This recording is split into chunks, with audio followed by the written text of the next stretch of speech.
연금이 매달 300만 원 들어오면 이제는 마음 놓아도 될 것 같다는 생각이 먼저 듭니다. 적어도 생활비 때문에 불안해할 일은 없을 것 같고 주변에서도 그 정도면 잘 준비한 거다라는 말을 듣게 됩니다. 그런데 바로 이 지점에서 많은 60대 부부가 같은 실수를 하기 시작합니다. 경기도 고양시에 사는 64세 김성호님과 62세 이정은 님 부부도 그랬습니다. 국민연금과 개인연금을 합쳐 매달 300만 원을 받기 시작한 뒤 처음 반년은 정말 숨이 트이는 느낌이었다고 합니다. 외식도 조금 늘렸고 그동안 미뤄왔던 짧은 여행도 다녀왔습니다. 이제는 이 정도 여유는 누려도 되겠지라는 말이 자연스럽게 오갔습니다. 그런데 연금을 받은 지 꼭 1년쯤 되던 어느 날 통장을 정리하다가 두 사람 모두 같은 생각을 했다고 합니다. 이상하게도 남아있는 게 거의 없다는 느낌이 들었던 겁니다. 큰 돈을 쓴 기억은 없는데 마음은 오히려 더 불안해졌습니다. 많은 분들이 이렇게 생각합니다. 연금 300만 원이면 노후는 안정적인 편이다. 정말 그럴까요? 통계청 자료를 보면 은퇴 직후 1, 2년 사이에 생활비 지출이 가장 빠르게 늘어나는 경우가 많다고 합니다. 소득은 고정돼 있는데 지출 기준이 먼저 바뀌기 때문입니다. 문제는 이 변화가 너무 자연스럽게 본인도 모르게 진행된다는 점입니다. 지금 이 이야기를 들으시면서 혹시 이런 생각이 드시지는 않으신가요? 우리 얘기 같기도 하네. 연금 받기 시작하고 나서 나도 계산을 덜 하게 된 것 같다. 오늘 이야기는 연금이 적어서 힘든 경우가 아닙니다. 연금이 있기 때문에 생기는 방심, 그 방심이 어떻게 노후를 흔들기 시작하는지에 대한 이야기입니다. 여러분은 연금을 받기 시작한 뒤 생활비 기준이 달라졌다고 느끼신 적 없으신가요? 댓글로 솔직하게 남겨주시면 많은 분들께 큰 도움이 될 겁니다. 이야기를 시작하기 전에 구독과 좋아요, 알림 설정까지 꼭 부탁드립니다. 그러면 지금부터 연금 300만 원을 받기 시작한 60대 부부의 가장 큰 실수에 대해 자세히 이야기해 보겠습니다. 첫 번째로 연금 300만 원을 받기 시작한 부부의 가장 큰 실수는 지출 기준을 너무 빨리 바꿔버린 것입니다. 연금이 들어오기 시작하면 돈이 늘어난 것이 아니라 돈을 쓰는 기준이 먼저 느슨해진다는 사실을 많은 분들이 놓칩니다. 여러분은 연금을 받기 전과 지금 생활비 기준이 정말 같다고 말할 수 있으신가요? 앞서 말씀드렸던 경기도 고양시에 사는 64세 김성호님과 62세 이정은님 부부 이야기를 조금 더 자세히 들여다보겠습니다. 두 분은 은퇴 전까지 맞벌이를 하며 늘 계산적인 생활을 해왔습니다. 외식은 한 달에 한두 번, 여행은 1년에 한 번 정도로 정해진 기준이 있었습니다. 그런데 연금 300만 원이 통장에 찍히기 시작하면서 그 기준이 아주 조금씩 흔들리기 시작했습니다. 처음 바뀐 것은 식사였습니다. 오늘은 집에서 해먹기 귀찮네. 그냥 나가서 먹자. 이 말이 점점 자연스러워졌습니다. 한 번의 외식은 부담되지 않았고 연금이 들어오니 괜찮다는 생각이 들었습니다. 장을 볼 때도 예전 같으면 내려놓았을 물건을 그대로 카트에 담았습니다. 부부는 서로에게 이렇게 말하곤 했다고 합니다. 이제 이 정도는 아껴 살 필요 없잖아. 여름이 되자 짧은 여행도 다녀왔습니다. 큰 돈이 드는 여행은 아니었지만 교통비와 숙박비, 식비가 겹치니 지출은 눈에 띄게 늘어났습니다. 여기에 자녀에게 건네는 용돈이 조금 보태졌습니다. 모두 사소해 보이는 지출이었고 어느 하나만 떼어놓고 보면 문제될 것이 없어 보였습니다. 통계청 자료를 보면 은퇴 직후 1, 2년 사이에 가계 지출이 가장 빠르게 증가하는 경향이 나타난다고 합니다. 소득이 늘어서가 아니라 이제 괜찮다는 심리 때문에 지출 기준이 무너지는 시기이기 때문입니다. 김성호님 부부도 바로 이 구간에 들어와 있었습니다. 연금 300만 원은 생활을 안정시켜준 것이 아니라 계산을 덜하게 만든 신호가 되어버린 셈입니다. 문제는 이 지출이 통제 불능의 낭비가 아니라는 점입니다. 오히려 대부분이 노후니까 누려도 되는 소비라는 명분을 갖고 있습니다. 그래서 더 위험합니다. 김성호님은 나중에 이렇게 말했습니다. 막 쓰지는 않았어요. 그런데 기준이 없어졌던 것 같아요. 이 한마디가 이 부부의 상황을 정확히 설명해 줍니다. 여기서 중요한 해결책은 의외로 단순합니다. 연금을 받기 시작했다고 해서 은퇴 전의 생활비 기준을 바로 바꾸지 않는 것입니다. 최소한 첫 2, 3년은 연금이 없던 시절의 지출 기준을 그대로 유지해보는 겁니다. 연금은 여유 자금이 아니라 앞으로 수십 년을 나눠 써야 할 생활비라는 인식을 먼저 세워야 합니다. 물론 이런 생각이 들 수 있습니다. 300만 원인데 너무 조이는 거 아니냐? 하지만 이것은 절약의 문제가 아니라 방향의 문제입니다. 지금 기준을 낮춰 잡아야 나중에 의료비나 예상치 못한 지출이 생겼을 때 흔들리지 않습니다. 실제로 김성호님 부부는 1년이 지나서야 그 사실을 깨닫고 다시 가계부를 펼쳤다고 합니다. 결국 연금 생활에서 가장 중요한 첫 단추는 금액이 아니라 기준입니다. 연금이 들어온 날이 아니라 지출 기준을 다시 세운 날이 진짜 노후의 시작이라는 사실을 기억해야 합니다. 이제 다음으로 말씀드릴 내용은 많은 부부가 연금 300만 원을 평생 같은 가치의 돈으로 착각하면서 겪게 되는 또 다른 실수에 대한 이야기입니다. 두 번째로 연금 300만 원을 받는 부부들이 흔히 저지르는 실수는 이 돈을 평생 같은 가치로 받을 수 있을 것이라고 믿는 것입니다. 여러분은 지금의 300만 원이 5년 뒤, 10년 뒤에도 같은 힘을 가질 거라고 생각하고 계시진 않으신가요? 서울 외곽에 사는 67세 박영수님과 65세 배우자 이야기를 들여다보면 이 착각이 얼마나 위험한지 잘 드러납니다. 박영수님 부부는 60대 초반부터 연금 생활을 시작했고 당시에는 매달 들어오는 300만 원이 꽤 넉넉하게 느껴졌다고 합니다. 생활비를 쓰고도 조금은 남는다는 느낌이 있었고 특별히 불안할 이유가 없어 보였습니다. 하지만 시간이 흐르면서 분위기는 조금씩 달라졌습니다. 마트에 갈 때마다 체감되는 물가가 눈에 띄게 올랐고 예전에는 망설이던 병원비도 이제는 자주 나가게 됐습니다. 치과 치료 한 번, 건강검진 한 번이 예전보다 훨씬 부담스럽게 느껴지기 시작했습니다. 어느 날 박영수님은 아내에게 이렇게 말했다고 합니다. 이상하지 않아? 예전엔 이 돈으로도 충분했는데 요즘은 왜 이렇게 빠듯하지? 그때서야 두 사람은 중요한 사실 하나를 마주하게 됩니다. 연금은 그대로인데 세상은 그대로 있지 않다는 사실이었습니다. 실제로 물가는 매년 조금씩 오르고 노후로 갈수록 의료비 지출은 자연스럽게 늘어납니다. 지금은 감당 가능한 병원비도 몇 년 뒤에는 연금의 상당 부분을 차지할 수 있습니다. 문제는 이런 변화가 갑자기 오지 않고 아주 천천히 다가온다는 점입니다. 그래서 더 위험합니다. 많은 분들이 이렇게 생각하십니다. 지금은 건강한데 미리 걱정할 필요가 있을까? 박영수님 부부도 똑같이 생각했습니다. 그래서 연금을 받을 때 따로 의료비를 떼어두지 않았고 모든 지출을 하나의 통장에서 해결했습니다. 그러다 보니 병원비가 늘어날수록 생활비가 줄어드는 구조가 만들어졌습니다. 연금이 줄어든 것이 아니라 연금이 감당해야 할 역할이 너무 많아진 겁니다. 이 상황에서 가장 현실적인 해결책은 연금을 하나의 돈으로 보지 않는 것입니다. 같은 300만 원이라도 생활비로 쓸 돈, 의료비를 대비할 돈, 그리고 절대 건드리지 않을 예비 자금으로 나눠 생각해야 합니다. 통장을 나누는 것만으로도 돈의 성격이 달라지고 불안은 훨씬 줄어듭니다. 박영수님 부부는 뒤늦게라도 이 구조를 바꾸기 시작했습니다. 병원비 전용 통장을 만들고 생활비 한도를 다시 정했습니다. 그제야 두 사람은 연금이 줄어든 게 아니라 준비 없이 써왔다는 사실을 인정하게 됐다고 합니다. 연금 300만 원의 진짜 위험은 금액이 아니라 시간입니다. 시간이 지날수록 돈의 가치는 달라지는데 우리의 생각만 그대로인 경우가 너무 많습니다. 그래서 연금 생활에서는 항상 오늘이 아니라 5년 뒤의 나를 기준으로 돈을 바라봐야 합니다. 이제 다음으로 말씀드릴 내용은 연금이 생긴 뒤 오히려 부부 사이의 돈 이야기가 줄어들면서 생기는 또 다른 실수에 대한 이야기입니다. 세 번째로 연금 300만 원을 받기 시작한 뒤 많은 부부가 저지르는 실수는 오히려 돈 이야기를 덜 하게 되는 것입니다. 생활이 조금 안정됐다는 이유로 부부 사이에서 가장 중요한 대화가 사라지기 시작합니다.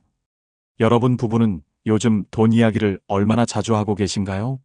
수도권 신도시에 사는 65세 최민호님과 63세 배우자도 비슷한 과정을 겪었습니다. 연금을 받기 전까지 두 사람은 생활비 이야기를 자주 나눴습니다. 이번 달은 조금 줄이자, 이건 다음 달로 미루자 같은 대화가 자연스럽게 오갔습니다. 그런데 연금이 들어오기 시작하면서 분위기가 달라졌습니다. 매달 정해진 돈이 들어오다 보니 굳이 말하지 않아도 될 것 같다는 생각이 들기 시작한 겁니다. 최민호님은 이렇게 생각했다고 합니다. 이 정도면 굳이 하나하나 따질 필요 없지 않나. 문제는 바로 그 지점에서 시작됐습니다. 아내는 여전히 지출에 민감했지만 남편은 이전보다 훨씬 느슨해졌습니다. 어느 날 외식이 찾아지자 아내가 조심스럽게 말을 꺼냈다고 합니다. 요즘 좀 많이 쓰는 것 같지 않아? 그러자 최민호님은 이렇게 답했습니다. 이 정도는 괜찮잖아. 연금도 나오는데 왜 그래? 이 짧은 대화 이후 두 사람은 돈 이야기를 피하기 시작했습니다. 말을 꺼내면 괜히 분위기가 나빠질 것 같았기 때문입니다. 하지만 대화를 줄였다고 해서 문제가 사라진 것은 아니었습니다. 서로의 기준이 다르다는 사실만 조용히 쌓여갔을 뿐입니다. 이런 상황은 생각보다 흔합니다. 연금이 생기면 부부는 안심하지만 그 안심이 오히려 소통을 막습니다. 돈이 부족할 때는 반드시 이야기하지만 돈이 생기면 각자 판단하게 되는 겁니다. 그러다 보면 어느 순간 같은 통장을 쓰고 있지만 전혀 다른 생각을 하게 됩니다. 여기서 중요한 점은 연금 생활일수록 돈 이야기를 더 자주 해야 한다는 사실입니다. 연금은 평생 쓰는 돈이기 때문에 기준을 맞추지 않으면 작은 차이가 큰 갈등으로 번질 수 있습니다. 특별한 회의를 할 필요도 없습니다. 한 달에 한 번, 이번 달은 어땠는지만 이야기해도 충분합니다. 최민호님 부부도 뒤늦게 이 사실을 깨달았습니다. 서로 말을 아끼는 것이 배려가 아니라 오히려 불안을 키운다는 걸 알게 된 겁니다. 그 후 두 사람은 매달 한 번 지출을 함께 돌아보는 시간을 갖기 시작했다고 합니다. 갈등을 없애기 위해서가 아니라 오해를 만들지 않기 위해서였습니다. 연금 생활에서 중요한 것은 돈의 액수가 아니라 같은 방향을 보고 있는지입니다. 부부가 같은 기준을 공유하지 못하면 연금은 편안함이 아니라 침묵이 됩니다. 그리고 그 침묵은 생각보다 오래 깊게 남습니다. 이제 다음으로 말씀드릴 내용은 연금이 생기자 다시 시작된 자녀 지원이 어떻게 노후를 흔드는지에 대한 이야기입니다. 네 번째로 연금 300만 원을 받기 시작한 뒤 많은 부부가 다시 빠지는 실수는 자녀 지원을 자연스럽게 재개하는 것입니다. 연금이 생기면 마음의 여유가 생기고 그 여유는 가장 먼저 자녀에게 향하는 경우가 많습니다. 여러분은 연금을 받기 시작한 뒤 자녀에게 쓰는 돈이 늘어나지는 않으셨나요? 수도권에 사는 68세 김정수님 부부의 이야기입니다. 이 부부는 은퇴 전까지 이제 아이들 지원은 여기까지라는 나름의 선을 지키며 살아왔습니다. 자녀들도 부모가 은퇴를 앞두고 있다는 사실을 알고 있었고 큰 기대를 하지 않았습니다. 그런데 연금이 나오기 시작하면서 분위기가 달라졌습니다. 손주가 태어났고 명절이 다가왔고 생활이 빠듯하다는 자녀의 말이 자연스럽게 들려오기 시작했습니다. 김정수님은 이렇게 생각했다고 합니다. 매달 연금도 나오는데 이 정도는 도와줄 수 있지. 처음에는 아주 소액이었습니다. 기저귀가, 손주 옷 한 벌, 명절 용돈 정도였습니다. 문제는 그 돈의 크기가 아니라 다시 지원이 시작됐다는 사실이었습니다. 한 번 시작된 도움은 자연스럽게 반복됐고 어느 순간부터는 예상 지출이 되어버렸습니다. 아내는 점점 불안해졌지만 말을 꺼내기가 쉽지 않았습니다. 괜히 인색한 부모처럼 보일까 걱정됐기 때문입니다. 그러다 어느 날 아내가 조심스럽게 이렇게 말했다고 합니다. 우리도 앞으로 병원비가 더 들 텐데 계속 이렇게 해도 괜찮을까? 김정수님은 잠시 말이 없었다고 합니다. 그제야 연금이 여유자금이 아니라 마지막 생활비라는 사실이 현실로 다가왔기 때문입니다. 실제로 많은 노년층 부부가 자녀 지원 때문에 노후 자금의 균형을 잃습니다. 도와주는 마음은 사랑이지만 기준 없는 지원은 결국 후회로 돌아오는 경우가 많습니다. 특히 연금으로 생활하는 시기에는 다시 벌어서 메울 수 없다는 점이 가장 큰 차이입니다. 여기서 중요한 해결책은 단호함이 아니라 기준입니다. 도와줄 수 있는 상황과 도와줄 수 없는 상황을 미리 정해두는 것입니다. 정기적인 지원은 하지 않는다. 갑작스러운 위기 상황만 한 번 돕는다처럼 부부가 먼저 합의한 원칙이 있어야 합니다. 김정수님 부부도 그 후로는 방식을 바꿨습니다. 무조건적인 지원 대신 상황을 함께 고민해주는 쪽으로 방향을 잡았습니다. 돈보다 말과 조언이 더 필요한 순간도 많다는 사실을 알게 됐다고 합니다. 연금은 자녀의 인생을 다시 책임지기 위한 돈이 아닙니다. 그 돈은 이제 부부가 끝까지 버티기 위해 필요한 최소한의 안전선입니다. 이 선이 무너지기 시작하면 노후의 불안은 생각보다 빨리 찾아옵니다. 이제 마지막으로 말씀드릴 내용은 이렇게 큰 문제 없이 지나간 것처럼 보이는 첫 1년이 왜 가장 위험한 시기인지에 대한 이야기입니다. 다섯 번째로 연금 300만 원을 받기 시작한 부부들이 가장 자주 저지르는 마지막 실수는 아무 문제 없다고 생각하며 첫 1년을 그냥 흘려보내는 것입니다. 연금 생활에서 가장 위험한 시기는 힘든 때가 아니라 오히려 조용한 시기입니다. 여러분은 연금을 받기 시작한 뒤 지난 1년을 한 번이라도 제대로 돌아보신 적이 있으신가요? 김성호님 부부를 다시 떠올려 보겠습니다. 연금이 들어온 뒤 1년 동안 두 사람의 삶에 큰 사건은 없었습니다. 연체된 돈도 없었고 갑작스러운 병원비도 없었고 겉으로 보기엔 비교적 안정적인 생활이었습니다. 그래서 두 사람은 이렇게 생각했다고 합니다. 별일 없었으니까 잘 지나온 거겠지. 하지만 바로 그 생각이 문제였습니다. 지출은 조금씩 늘었고 기준은 흐려졌고 연금이 어디로 얼마나 쓰였는지는 정확히 정리되지 않았습니다.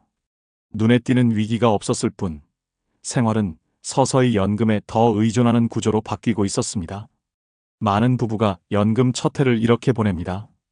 특별히 아픈 곳도 없고 통장 잔고도 당장 바닥나지 않으니 굳이 점검할 이유를 느끼지 못합니다. 하지만 이 시기가 지나고 나면 되돌리기가 훨씬 어려워집니다. 연금 생활은 시간이 갈수록 선택지가 줄어듭니다. 은퇴 직후에는 조정이 가능하지만 몇 년이 지나면 이미 굳어진 소비 습관과 관계, 지원 구조가 발목을 잡습니다. 그래서 첫 1년은 연습 기간이 아니라 방향을 결정하는 시기입니다. 김성호님 부부도 1년이 지난 뒤에야 가게 흐름을 다시 들여다봤습니다. 그리고 공통된 후회를 했다고 합니다. 그때 한 번만 제대로 정리했어도 지금처럼 불안하지는 않았을 텐데. 이 본론에서 가장 중요한 해결책은 단 하나입니다. 연금 생활 1년 차에는 반드시 점검하는 시간을 의도적으로 만드는 것입니다. 돈이 남았는지 부족했는지를 따지기보다 어디에 얼마나 쓰였는지, 기준이 어떻게 바뀌었는지를 보는 시간이 필요합니다.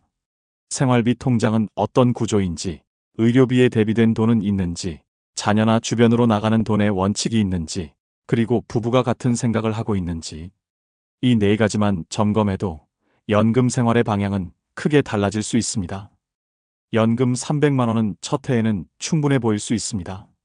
하지만 점검 없는 안정은 착각일 가능성이 큽니다. 조용히 흘려보낸 1년은 나중에 가장 크게 후회하는 시간이 되기도 합니다.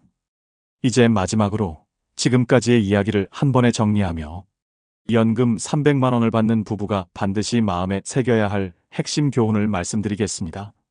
결론 시작합니다. 지금까지 연금 300만 원을 받기 시작한 수도권 60대 부부가 1년 사이에 겪게 되는 5가지 실수를 함께 살펴봤습니다.